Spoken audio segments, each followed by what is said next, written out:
Hello, welcome. I'm your host, Elizibar. This is El Crudo number 4. I know the cover doesn't necessarily look like it because it's a book about a orangutan marine in Vietnam. We got these little critters and like some standard fantasy fare going on here, right? Look at the blur effect on that arrow. The cover doesn't look that great on this camera. I don't know why. It looks fine in person. Like if I'm looking at it, it's maybe a little muted, but it looks fine. But here it feels kind of drab on camera. I don't know if it's because I got a brown background or what. Doesn't really matter. We start off where issue 3 left off, and that's with El Crudo having just gotten himself some of the good stuff. He's taking a break. So there's a whole bunch of artists that worked on this book, and I don't know that I'm going to highlight all the artists or point out the changes, but the starting segment here is by the same artist that works on most of the book, and then other artists fill in other parts of the story, which kind of feels okay because we spend a lot of time jumping around through different modes. So, like, we got Baby El Crudo, different artist. Then, as El Crudo enters the Marines, he's inducted. We totally get a training montage. Look at that, man. He really likes that bacon. Who can blame him?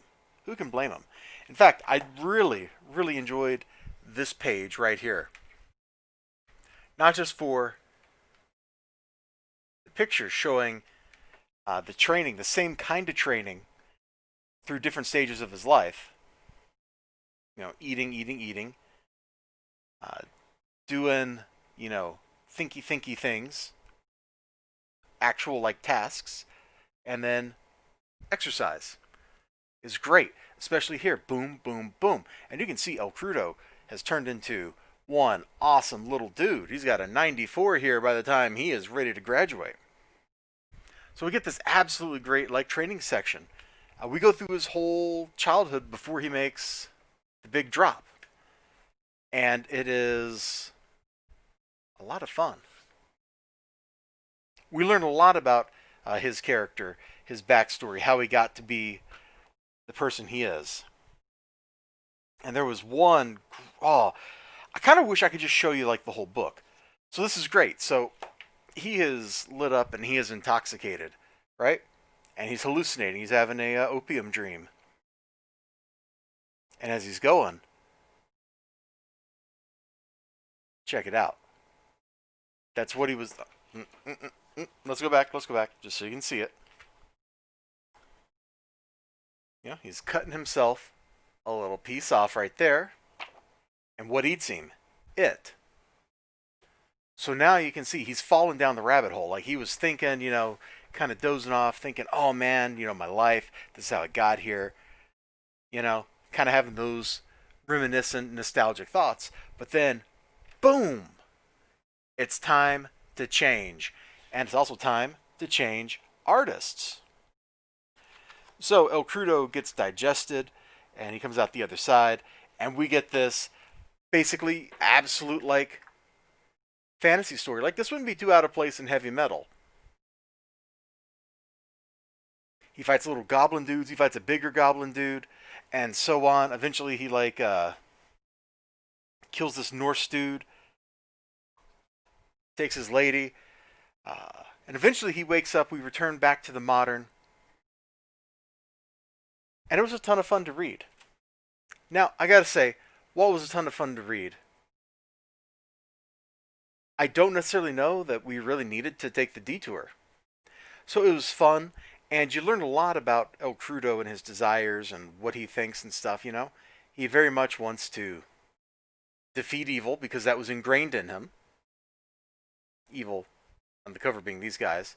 He wants to save people, fall in love, have all those same kind of desires. In the training sequence, I guess what's called the training sequence, he's out there, he's learning, and as he and the other apes are becoming more, what's the right word, accultured, more sophisticated, they like learn how to gamble, they learn how to spend money at the cafeteria, stuff like that. It's very, here's a phrase, it's very human for the big ape. Is there anything cool on the back?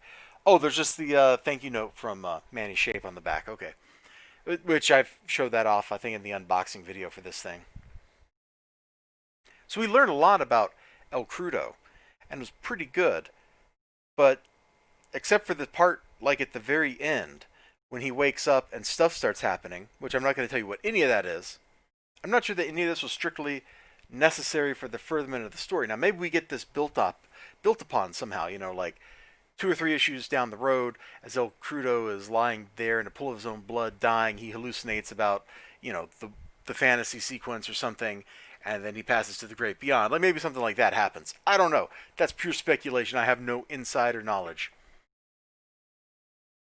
But maybe something like that happens, and it ties all the contents and themes from this issue together. Because right now, it feels like, hey, here's this info dump about our character, and here's some cool stuff, and look how thematically appropriate some of this is. But it doesn't really push the main narrative forward.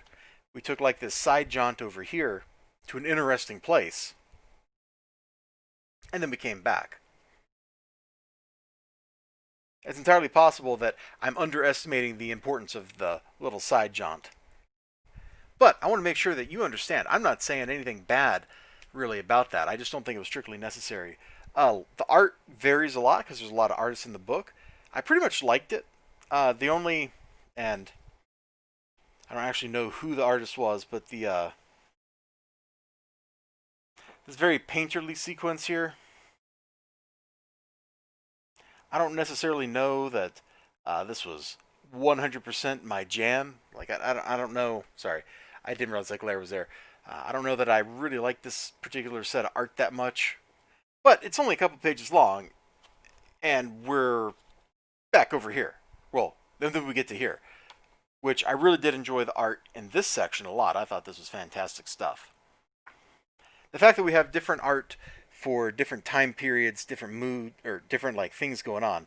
If you're going to hire, let me speak English correctly, if you're going to hire different artists to work on your book, that's the best way to do it, is to try to break it up so that each artist is responsible for something that is temporally or geographically or thematically distinct from the other artists, so that you don't have multiple artists stepping into the exact same narrative. So that was all transitioned pretty well, I thought. All in all, it was a pretty good book. If you didn't back the campaign for this, you shoulda. Hold on, do we have a... I think there was an ad or something back here. For, yeah, here we go. Oh, Crudo, Episode 5. Say Your Prayers. Coming soon. So keep your eyes out for that. In the meantime, you can pull up... did Manny put his Twitter or something in here? Doesn't look like it, but you can go... Oh yeah, Krudo L. That's him. So you can go on Twitter and find him. You can go to the website, check it out. The whole first issue is free online on their website. That was how I first read this. That was how I got into this madness. So it's a great place to start. I can attest personally that it's a good place to start. If that first book looks good to you, then you should talk to Manny. And I don't know if anybody else works at Prophesize Productions, but you should talk to Manny. And he might be able to hook you up with some books, you know? All right. Check this stuff out. You all take care of yourselves. Remember to like, comment, subscribe, all that good stuff. Sure hope to see you again next time. Until then, bye-bye.